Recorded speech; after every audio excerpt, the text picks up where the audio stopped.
অনেকদিন ধরেই মোমো খেতে ইচ্ছে করছিল, তো কী করা যায়, খেতে তো হবেই। আমি যেহেতু আগে কখনো বানাইনি, তো অনেকগুলো ভিডিও ঘাটাঘাটি করে আজকে শেষমেশ চলেই আসলাম সাহস করে বানাতে। দেখি দেখা যাক কেমন হয়।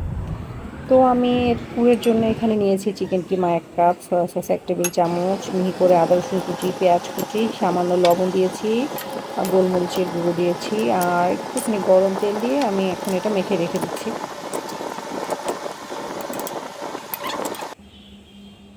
আর এদিকে আমি খামির জন্য ময়দা মেখে রেখে দিয়েছিলাম।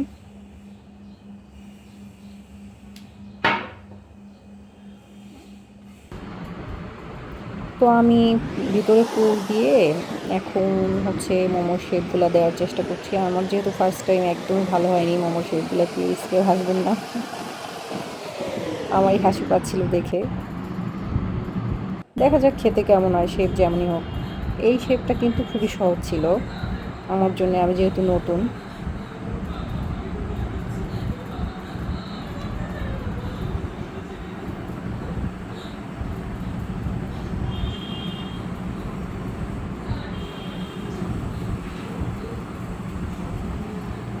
তো এই তো আমার সবগুলো হচ্ছে তৈরি করা শেষ। এখন আমি হচ্ছে এগুলো ভাপে দিব। তো তার জন্য চুলায় আমি একটা প্যানে একটুখানি তেল দিয়ে নিলাম। এখন মোমোগুলো জাস্ট হালকা ব্রাউন করে নিব, আর এতে সামান্য পরিমাণে একটু গরম পানি দিয়ে নিচ্ছি। এখন আমি এটা 10 মিনিটের জন্য ঢেকে দিচ্ছি।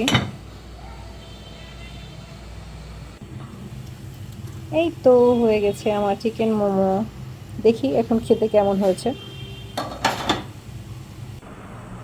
তো এটা আমি খাবার জন্যে ঘরে একটা সস তৈরি করে নিয়েছিলাম। তো সবাইকে যখন আমি এটা টেস্ট করালাম, সবাই খুবই ভালো ফিডব্যাক দিয়েছে। আমার খুবই ভালো লেগেছে, ফার্স্ট টাইম এত ভালো বলছে সবাই। আর আমিও টেস্ট করে দেখলাম যে না, বেশ ভালোই হয়েছে। তো এই ছিল আমার আজকের ভিডিও। ভালো থাকবেন সবাই, থ্যাংক ইউ।